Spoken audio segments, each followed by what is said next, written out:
Hello, hockey fans. Good evening. Welcome back to the Hockey Writers Live, February the 3rd, 2021. Really, it's February. Like we're in the world of January go. But anyways, I am your host, Mark Scheig, and big show tonight. Actually, a really good show. Right off the hop here, we're going to jump into talking about the state of the Ontario Hockey League and when we might possibly get a season. And later on here, maybe a little bit after 8:30, we're going to bring our New York Rangers panel on so that we can talk about the state of the team, especially in light of Tony DeAngelo and a bunch of other things going on with them. But right here at the top, honored to be joined by the general manager of the Erie Otters, Dave Brown. Hi, Dave. Welcome to the Hockey Writers Live. Thanks for joining us.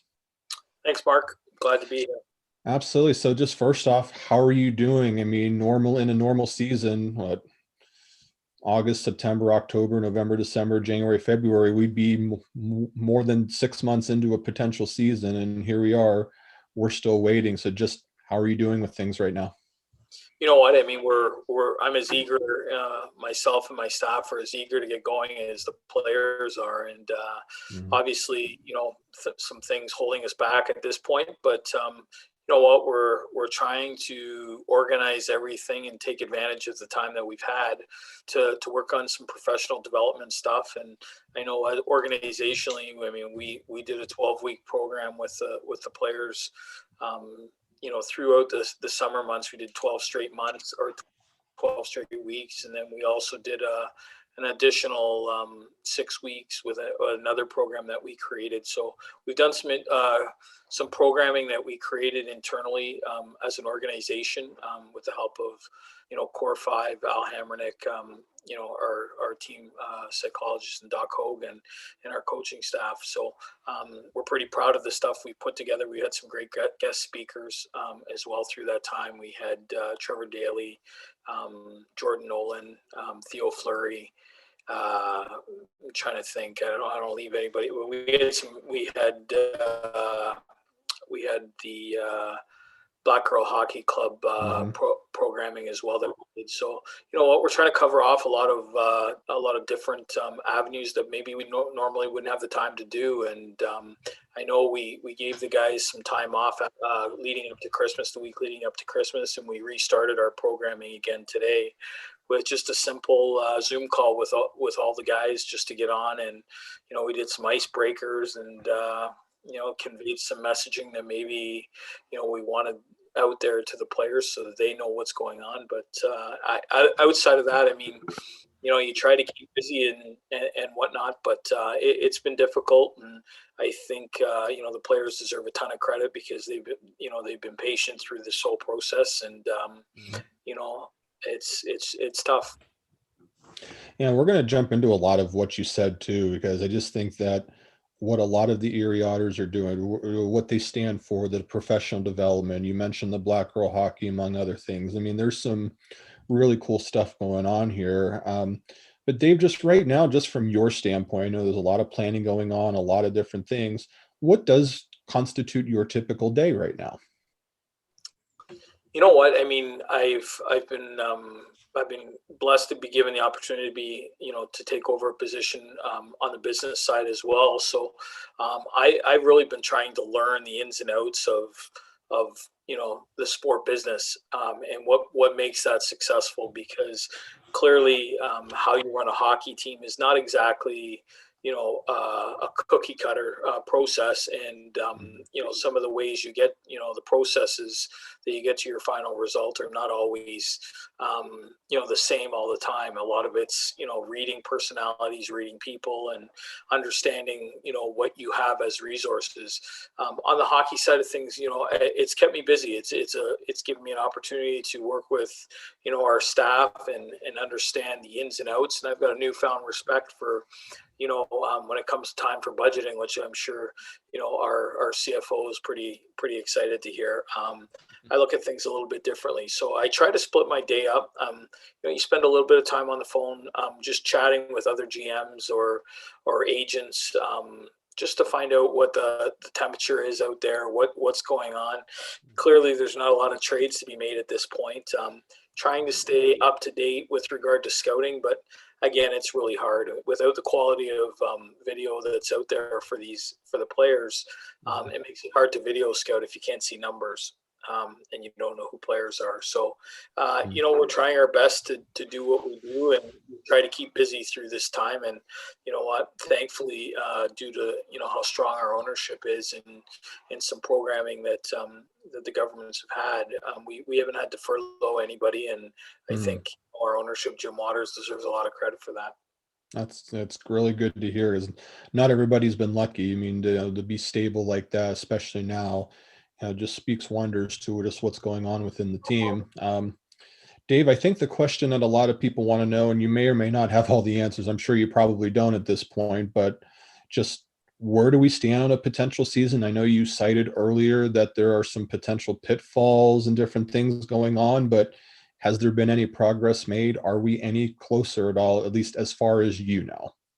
Well, Mark, I think I see myself as a pretty optimistic person and somebody who, I'm going to see the positive in everything. And, Mm, for a while there, I was getting a little bit worried that maybe something positive was eventually going to happen at some point. But I think, through the last couple calls that we've had with the league office and the different, different calls and correspondence we've had, there's a real urgency on their end to get moving and to provide some development opportunities that are going to be beneficial for the players. And I think that overall, I don't think there's a clear cut timeline set out. But I do think, I think behind the scenes we're working quickly and trying to evaluate, maybe some best practices and processes that we can put in place to make sure that we can provide something, and whether that be a 30 game, as they talked about earlier, or, I know the Western Hockey League's come back and gone to a 24 game schedule, and, mm, having, spoken with some people at the American Hockey League level, I think what you see there is that everybody's schedule looks a little bit different. And, I think if you had told me prior to COVID that, next year you're going to play Flint and Saginaw 12 times each, and that's going to constitute your season, I'd probably say you're crazy. And that's, now I'd look at it and say, hey, I'll take that, because mhm. you want to get playing, and Yep. whatever those opportunities are, we want to be able to facilitate them for our players. Yeah, so speaking of another team, I know Mason McTavish, very highly rated prospect, was just sent overseas. And I know that part of the agreement would be if a season were to begin, he would come back. So do you foresee from an Otters perspective anybody being assigned kind of like the way that McTavish was? I think Mason, and I don't want to speak out of turn here, but I think Mason has, I don't want to say citizenship, but he has something that allows him to go play over there. It makes sense. Yep. It's not as easy as just getting an opportunity and going over. And Hmm. uh, I also think that every player is a little bit different. I think the message we've been sending from the Otters organization is that, hey, if there is an opportunity out there, we're not going to hold you back, and we want you to play. Um, but know that if a season starts and we want to get you back, Hmm. there can't be any flaming hoops to jump through, or moving objects. We want to make sure that it's an easy process coming back. Now, with the way things are set up, it's not as easy to go play at a lower level, or for that matter, to even play within the U.S. Even Hmm. if you're an American citizen. So there's rules and regulations, and some of those haven't moved. And USA Hockey Yep. transfer release rules have not changed, even though we haven't begun to play. Hmm. Interesting. Dave Brown, the Erie Otters general manager, joining us here on the Hockey Writers Live. And I guess kind of switching over, trying to look at this now from a player standpoint, Dave. Are the Otters, are they, how are they able to get ready? Are they able to have any kind of practices, any kind of organized workouts? Are you guys able to do anything virtually? Just what kinds of things are you doing in order for them to, prepare for an eventual season? Well, I think tonight we had our first call back since Christmas, and tonight's call was basically an icebreaker. Let's just openly talk and get to know one another again. We become reacquainted, and we got Wow. some new players. It's inevitable. You start off this time, and we thought that when we were going into this 2021 season, or whatever we're calling this, we're going to call it 2021 now. The 21 season, that we would have Chad Yetman and Max Gola in our lineup. Since the NHL draft, both guys have signed contracts, and it looks fairly unlikely that we'll have those guys back. So we got some new guys that we're trying to become, to blend into our culture, and Mhm. and allow them to get to know the other guys in the team. And it's real hard when you're doing it via Zoom, but we had some fun with it tonight. We're going to do it every Wednesday, and next week 4 players are going to kind of run the Zoom call. They're going to start off with an icebreaker, and then from there we'll build on it. The forwards and the defense have been having breakout meetings over the last couple of weeks, and they'll continue to do so, just on positional play and kind of what we want. Mhm. For instance, last week was puck protection and how you do that. So, the video team and Wes Wolf went together and put together a pretty good package to send out. And if you're unable to make it, we can put it on we tape it and send it to you so that we have it. Mhm. And as I said earlier, we did a pretty extensive amount of programming for our players, character wise, and Wes Wolf came up with a program that is called Harms, and basically, that's a created program within that we're pretty proud of, and I think it's something that we can build on. I know moving forward here, our plan is to get somebody in, hopefully from one of our financial establishments in Erie, that can talk to the guys about financial planning. How do they, for Canadian kids, how are you going down to Erie, a new country, and everything else? How do you open a bank account? Mhm. Credit card management. How do we work credit cards? Like, if you're going to get a credit card, how does that work? So you know what? We're trying here. And I think the players, like I said earlier, the players have been great and patient, and hopefully we get something meaningful for Abs- them in the near future. Most definitely. Now, Dave, what about the coaching staff? Obviously, it's got to be tough for the players. It's got to be tough for them knowing that, they're going through a lot of the same things. But what kinds of things are they doing with their time and trying to plan and keep everybody engaged? I know you mentioned Wes just a minute ago, Wes Wolf and the Harms program. Just how valuable are they to you, and just being able to continue to find ways to manage right now? Yeah, well, I think anything. I'm a pretty hands-off management guy. I'm not going to be the guy.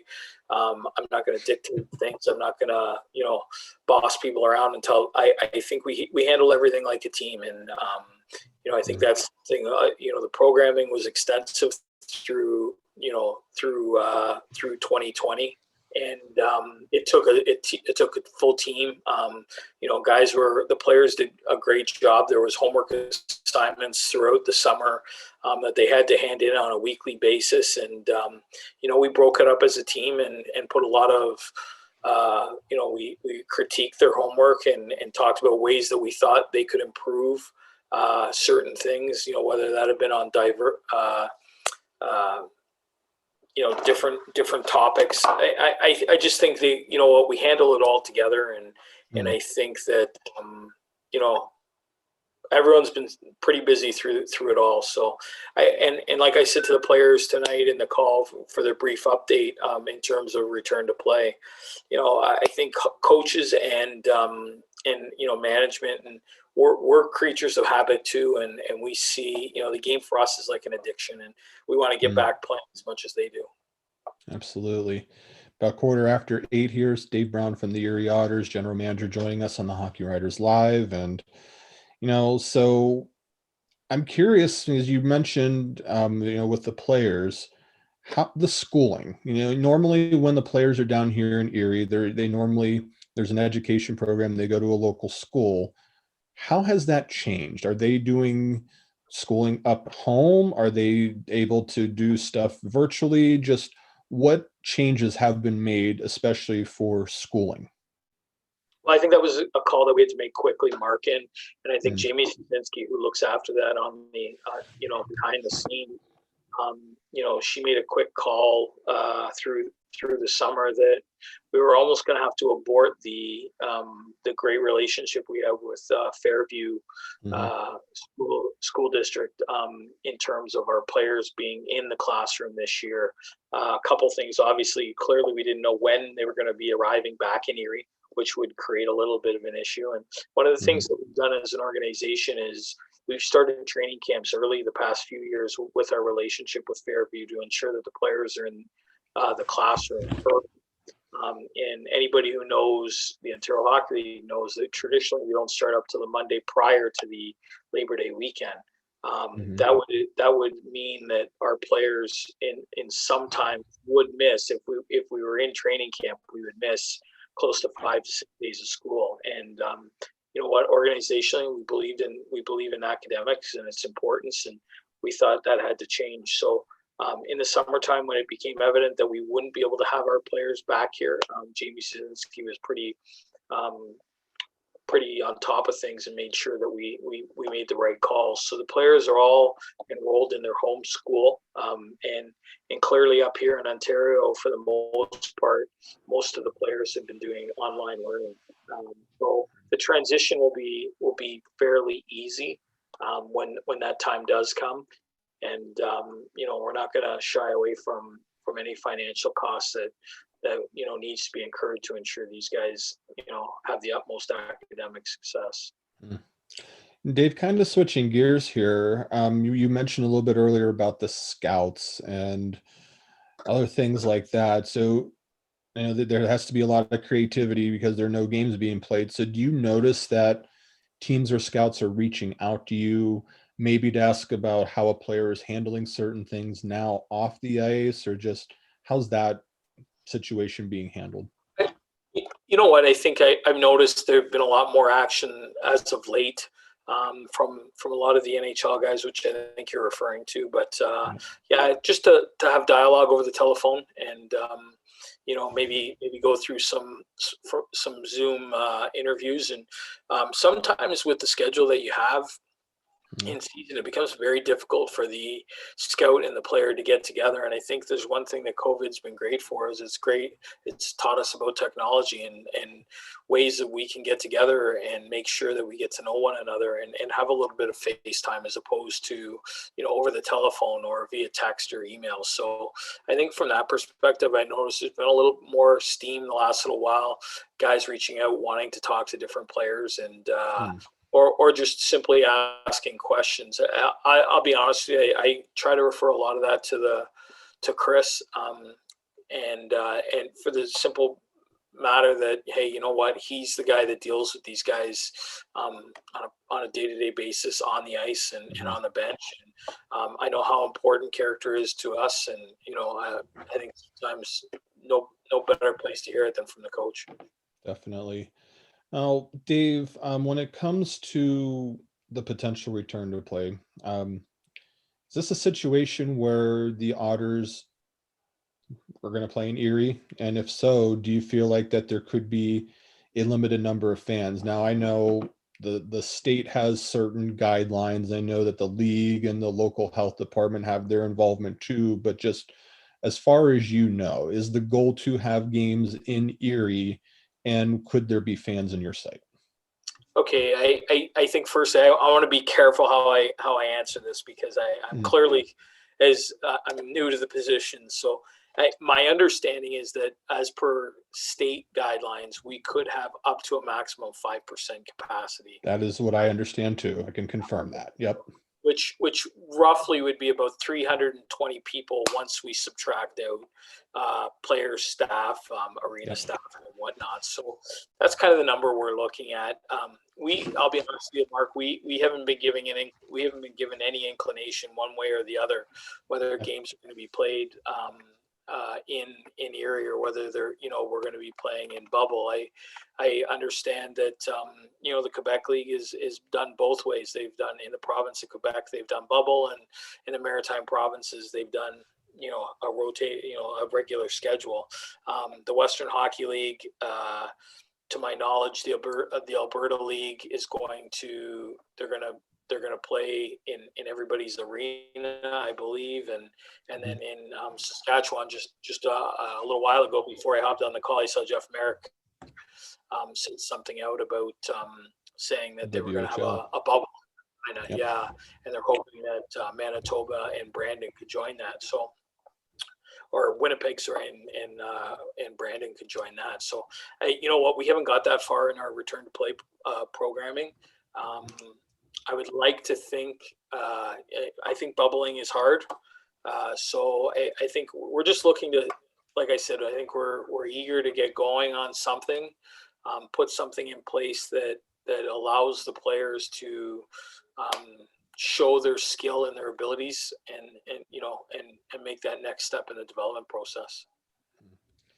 So Dave, you mentioned some of the things that you guys have been doing off the ice with the professional development. You mentioned the Black Girl Hockey, where they end up taking the pledge. It's just really cool that the players are able to do these sort of things, especially now when there is no hockey. It just kind of, my understanding is that it kind of came from at the top, that from Jim Waters down, that this was a whole organizational thing. Just how did the idea for all of this come about?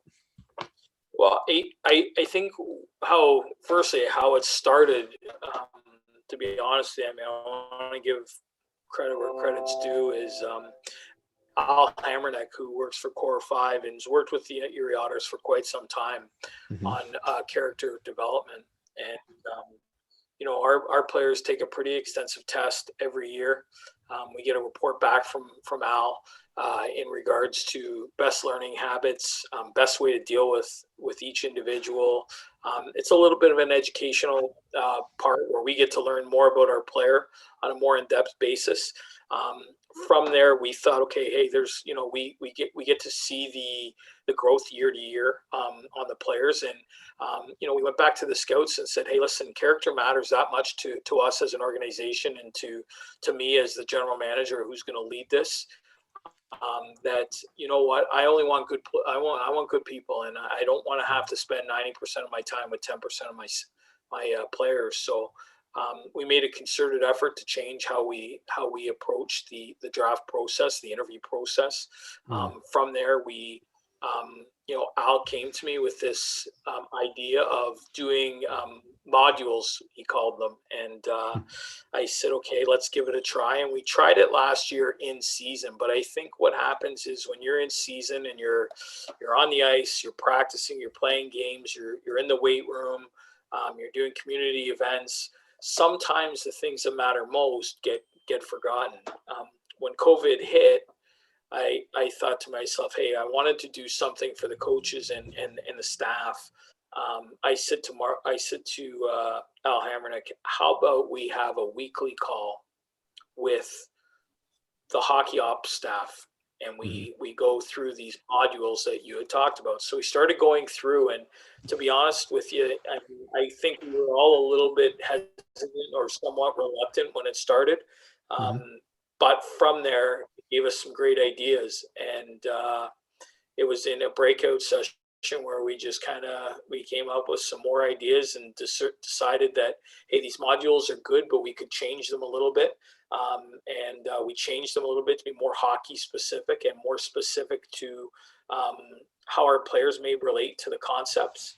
And we went through, changed them all, and then we all took turns kind of leading it. So every Monday we went through one of the 12 different topics, and we had one alumni come on as a guest speaker to talk about it. From there, that evolved into the next program, which was, because we were thinking, okay, what can we do next? How can we make our players better? How can we make them more well-rounded? Because I think hockey players are only hockey players for as long as they play. eventually we all retire and we all get out of this game that we love so much. And Yeah. how do we best suit those guys, and how do we best arm them for when their careers are done? And I think that's Mhm. where we said, hey, listen, Wes came up with this idea, and hey, um, most owners would not have taken on the costs in a time during COVID that was incurred, by our ownership. And I think, Jim deserves a ton of credit for allowing the process to happen. And I think it shows how much he cares. And I think, you know what, when you look back at our alumni, whether it be Connor McDavid or Spencer Abraham or Sean Courtney or, Carlo Colavaccio or any of those guys, I think, it makes you proud when you can sit back and you can call one of those guys and say, hey, listen, we're recruiting a young player. He's not sure about Erie because, in a traditional hockey way, we love to bash our opponents. And when it comes time for recruiting, and could you give him a call and tell him what your experiences were like? And Mm. my hope is that, the grander hope is that, people in the community of Erie find out how great the players really are. They continue to, it's going to increase our brand in terms of what we're really about. And Mhm. that's character, because it matters most. Mm. And, I know there's some nights where, the power play is not shit. And sorry for lack of a better word, but, Mm. I think, hey, it's not good, or it's the penalty kill is not very good, or 5-on-5 play is not good.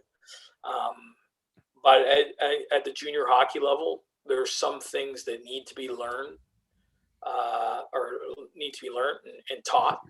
And it's like growing up. You don't always agree with what your parents are saying, and but the message is loud and clear. And you usually find out when you're about 30, 35 that, geez, now I know what they're talking about. They were probably pretty right. So Yeah. all those programs kind of came as a team concept. And we're pretty proud of where we got to. We had Rico Phillips also on from the Ontario Hockey League, who's in charge of diversity and culture. And we're going to be doing another program that he put together. So we're always trying to learn, always become a little bit better.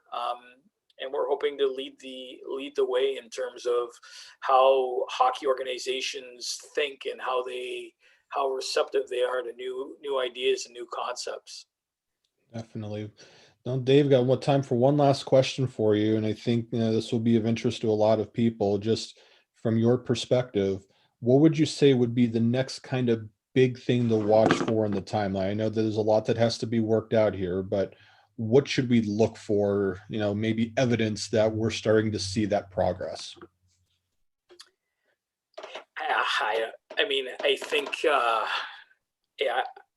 I don't know. I mean, if I've learned anything from COVID, it's that it's so unpredictable. You don't really know where you're going, and I think there's no more evidence than looking at the New Jersey Devils and some of the teams in that division, where they're not playing games now till I Yeah. believe it's February 8th. And the Devils have been decimated by the COVID. I think you'll see in the next little while, the Ontario Hockey League will come up with some sort of plan as to a return to play. Okay. I think over the next little while you'll see too. I know our league likes to use the word fluid. Mhm. I think you will see a lot of things change on the go. I wouldn't be shocked. I know the Ontario Hockey League's talked about a June 5th draft. Um, as each passing day goes by, you can get out and scout in the U.S. markets. Scott Grieve, Dan Peters, and Tim Wilson, our U.S. scouting staff, have been pretty diligent out every weekend the last little while getting to games. But that same can't be happening in Ontario. So I think maybe what you'll see is some dates move around. We'll maybe be doing things at some untraditional times that normally wouldn't happen. And I'm not definitely against maybe starting our league in October as opposed to mid-September for Mhm. the 21-22 season. I think a Yeah. lot of what we can do right now is we can identify that, there is an elephant in the room. How do we fix it? And now's a Mhm. great time to fix it, because all traditions are now out the window. because I don't think we've ever encountered anything like this in the time that I can remember, anyways. And I mean, I'm pretty old. I'm 51, so I'm getting over the hill here. That's for sure. Well, David, listen, and I want to kind of end here. Just Aaron Cooney. I tell you what, saw the tweet that he put out there and on Instagram that he's gone out to the San Diego Gulls. I could not think of a better guy to get the opportunity because I mean, I think Joey Bottano from Saginaw once said that Aaron Cooney was the soundtrack of Connor McDavid's junior career, and that's just it's puts perfectly just the kind of influence that Aaron had when he was with the Otters. Just every time you can turn on that radio, you can hear his call of all the McDavid goals, calling that championship. Just everything that he's done for the organization couldn't have happened to a better guy. He's really helped me in my career, and I know he's been an asset to you guys, and I know that you guys will dearly miss him for sure. For sure. I think Aaron was a good friend of mine, and I know, being Canadian and trying to make sure that I understand everything that happens, in Erie. Aaron was a guy that I could, lean on and rely on. And his goal call from when we scored in 2017, "You should see me in a crown." Well, he wears a crown all the time. I mean, he's the king of what he does, and he's fabulous at it. And I think he'll be sorely missed by us. Not just, it'll be those bus rides where we're going from town to town, and you can lean over and kind of get some wisdom from. So, you know what, with everything though, I think it his moving on is an opportunity for somebody new to come in and do something great. So we're excited for that. Absolutely. Dave, this has been wonderful. We really appreciate you taking the time to join us here tonight to give us the latest on a potential OHL comeback. All the best to you, the Otters, all the players, and hopefully sooner rather than later, we'll be able to reconvene on the ice together and, have some hockey. But thank you so much again for joining us. We do appreciate it. Thanks, Mark. Thanks, Dave. So Dave Brown, Erie Otters general manager, has joined us.